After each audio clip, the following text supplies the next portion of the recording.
If you know Acebeam, you know they make insane lights.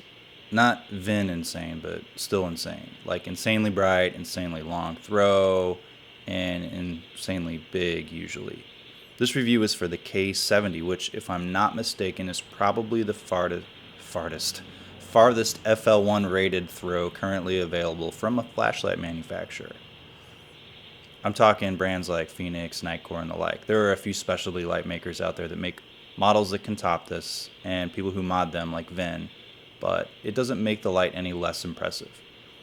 A thrower with over 400,000 candela, FL1 rated, of course, needs to have a few things. Most importantly is type 3 anodization.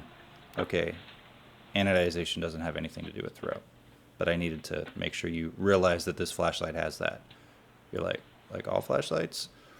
But a light with a lot of throw needs to have a big reflector and an emitter that also throws well. So the K70 uses a D-domed XHP35 high-intensity emitter. It's like factory D-domed. It has a big, smooth reflector, and it's housed behind a coated glass lens. So here are the dimensions of this piece, like reflector diameter and head diameter and overall length, and also the weight with the batteries and without them, just to take a little more time up of yours. It comes with a cardboard box and a holster, because why the hell not? Some documentation, a lanyard, and a pocket clip. Okay, it doesn't come with a pocket clip. Oh, and also spare O-rings and a spare rubber tail cap cover.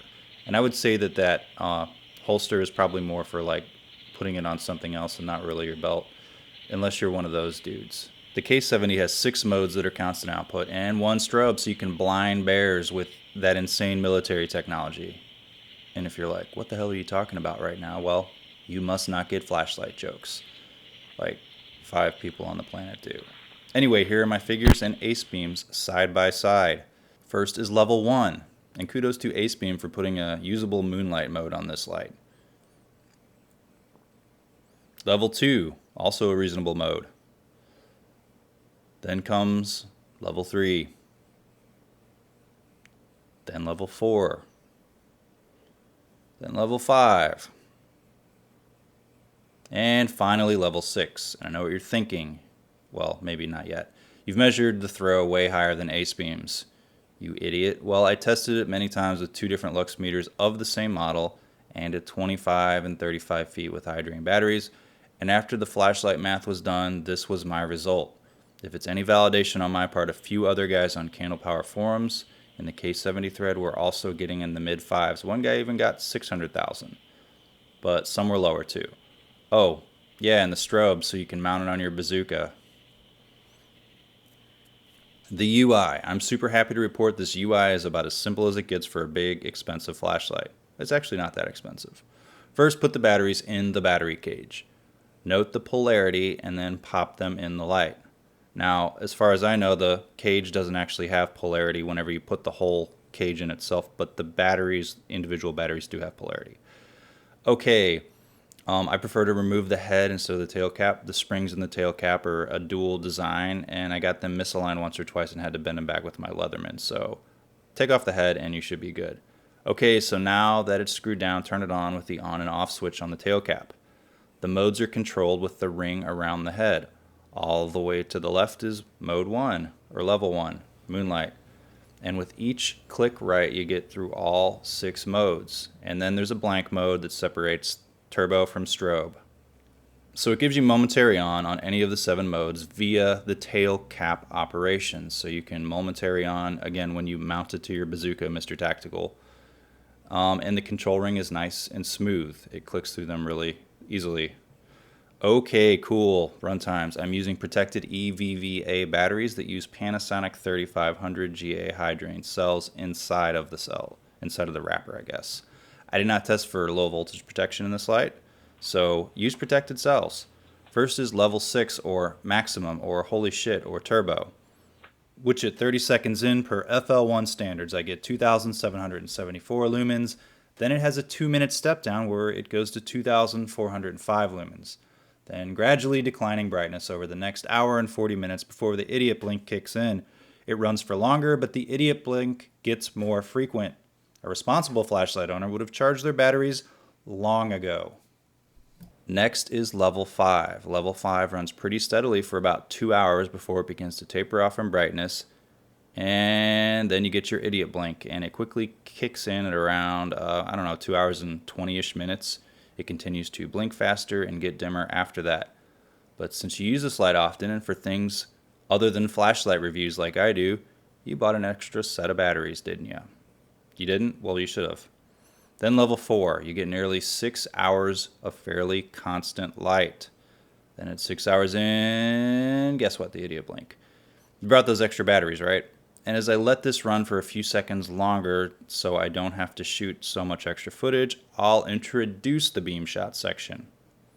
So this one was a little tough this time, mostly because I'm not a nobleman in Northern Virginia, and fun fact, there's a law that peasants can't own land. So I needed 1,000 foot of wide open space, but I couldn't find it. I thought I found it at a field that had a for sale sign in it, but at night there's cows in it, and someone pointed their headlights in my direction, probably thinking I was a cattle rustler or making other internet videos that are probably not legal on YouTube. Anyway, so I got out of there because I'm not getting arrested for flashlight videos, but I did find an area with about 700 foot of wide open area, which I'll show you in the second half of the beam shot section, the long range test.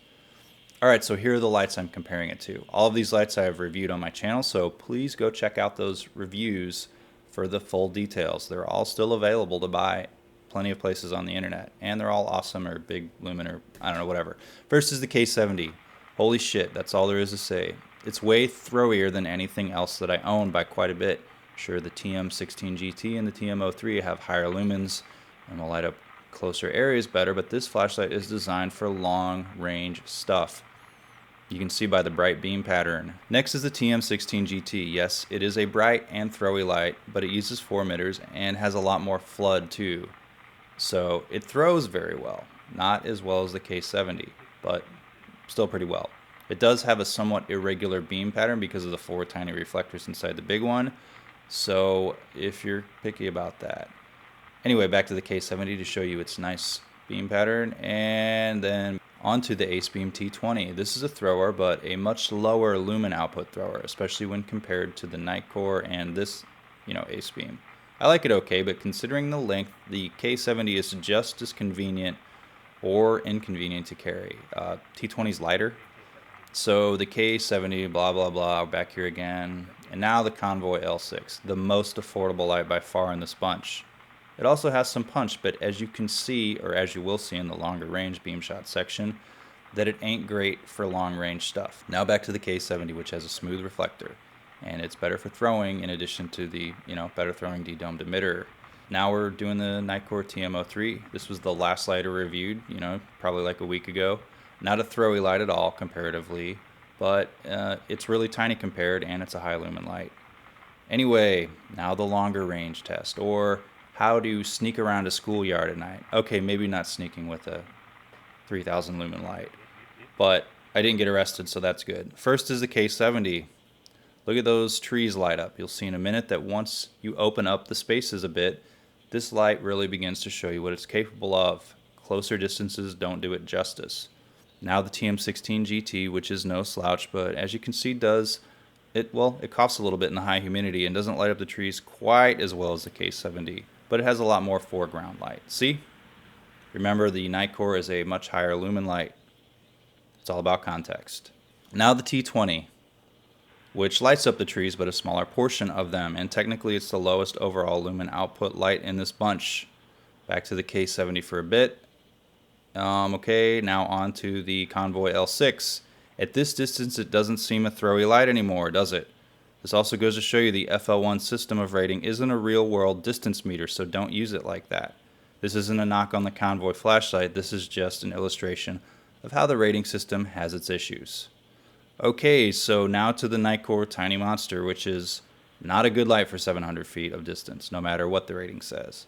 It's a high lumen light, but only 20,000 candela. That's really not a lot of throw, unless it's like a pocket light. Okay, so hopefully this was good enough for a longer range beam shot section. Okay, now wrapping it up.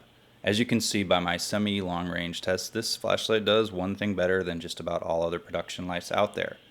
When doing all of my testing, I use the FL1 standard, of course. And this light is rated for 1300 meters, but that doesn't mean it's really gonna light up stuff that far away. It's just a standardized measurement for comparing flashlights. The UI is easy to use, the light is plenty bright enough, and the throw is absolutely jaw-dropping. And I forgot to mention, it's waterproof to IPX8 standards, so you can use it in the elements or rain, or it's submersible up to 2 meters for a short amount of time.